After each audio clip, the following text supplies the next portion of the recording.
Xenophobia is about hating outsiders per se, right? It's about just like, oh, you know, they're not from round here, that kind of thing. But actually, Robert Jenrick will know, as Shadow Justice Secretary, that there are very good grounds for worrying about some people coming into this country, not all people. But some people. And I think the fact that this was disparate, and I think the other crucial thing when it comes to the BBC, and look, I'm a defender of the BBC, but the crucial thing is, I think it's an input. Look, there are very few British institutions left, right? I think and I think that we actually are harmed by the fact that we have relatively few British institutions. I'm a critical friend, but I think that it does some important work. It should be, and it should do only entirely important work. I used to be a massive defender of the BBC. I've never been a defund the BBC person, but I think, frankly, their coverage of a number of topics lately, I think they're no longer a British institution. They're a woke institution. But here's the crucial thing that is here. The BBC has impartiality guidelines, and those are really important. The person who said all this stuff did not reveal in the course of this section that they were the head of a refugee charity, right? And so it looked like some independent figure offering they used the word technical. They said the technical word for what Robert Jenrick did was xenophobia, as if they were offering some kind of expert analysis, when they were in fact a partisan who deeply opposes Robert Jenrick's agenda for political reasons, and were allowed to present that view, which is a legitimate political view, but they didn't present it as a political view. And I think that's the real problem with this section, and that's why the BBC was correct to edit it. Well, absolutely. Well, they were incorrect to allow it to go out. They say, well, this came from our religious section, so, you know, nothing to do with us, Gov. No, you're really saying to me, no editor, no producer actually heard what was going to be recorded and knew what was going to be said. But the same thing, I made this point earlier, it's exactly the same as Bob Villan when they shouted death, death to the IDF, you know, and Glastonbury, it was allowed to carry out, being played out on BBC iPlayer to millions of people, and no one thought to take it down immediately, was because they didn't think it was controversial. And the people at Thought for the Day who worked there, and I have a number of messages with people off air with people who work there, you know, the majority of people there wouldn't have thought it was a controversial thing to say that, being fearful for your daughters because of illegal migrants was a xenophobic and a bad thing to be. That's what they think. So that's why they don't notice that it is a political point.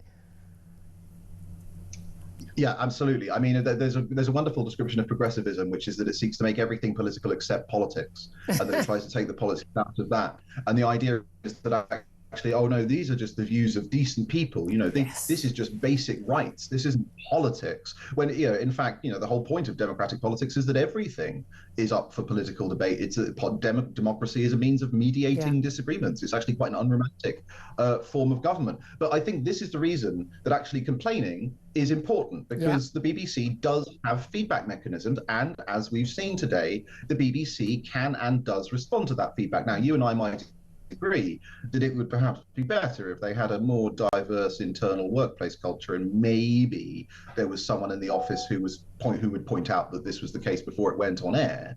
But given that that is not currently the case, it is more important that we actually have those external feedback mechanisms. And so if you as a listener hear something on a BBC programme which you know to be wrong or you think to be biased, the BBC does have places where you can complain and where you can speak up, and it doesn't. It might not always do it, but it does sometimes act on it. Well, I don't think we'll change their minds, but we make it hard for them. I'm certainly on the climate change propaganda they put out, and certainly and I would say the pro-Hamas propaganda they put out.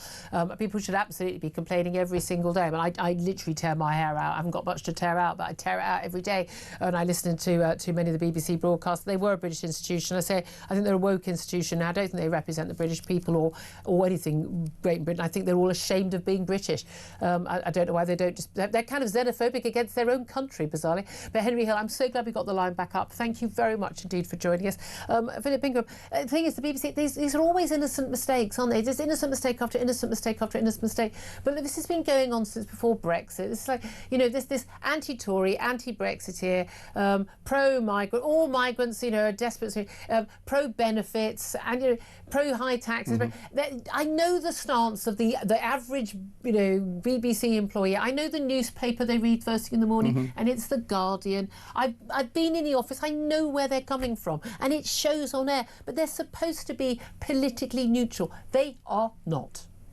Correct. And there are so many layers of oversight, you know, when you get into any where things are being broadcast, you know, that it's quite clear that the culture, as you've said, allows this sort of thing to go through, and people see it as normal. And it's only whenever the criticism comes in, they go, oh, we have to edit that. There is something fundamentally rotten at the core of the editorial standards that the BBC are allowing to be broadcast at the moment. That's what I think. I couldn't agree with you more. I really think that they don't see it. They don't see it. Simply don't see it, No. because again, that's why they didn't think that someone shouting "death to the IDF" at Glastonbury, festival wasn't controversial. Because they don't think it is controversial. And the worrying thing is, it's not just isolated to the BBC. The BBC are front and centre because they're publicly and we pay funded, for them. and we pay for them. But there are other big broadcasters.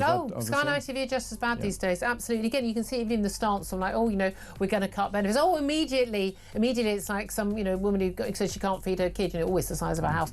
No, seriously, it always is in a food bank, as opposed to like, well, why don't you interview some taxpayers who are struggling, who would really, really like not to be paying for benefits, people to live on sitting on the sofa all day. Just to let you know, breaking news: President Zelensky has now left Downing Street. It really is a whistle-stop tour. I imagine there's not that much to talk about, given that we already know what the stances are of the likes of Keir Starmer and others.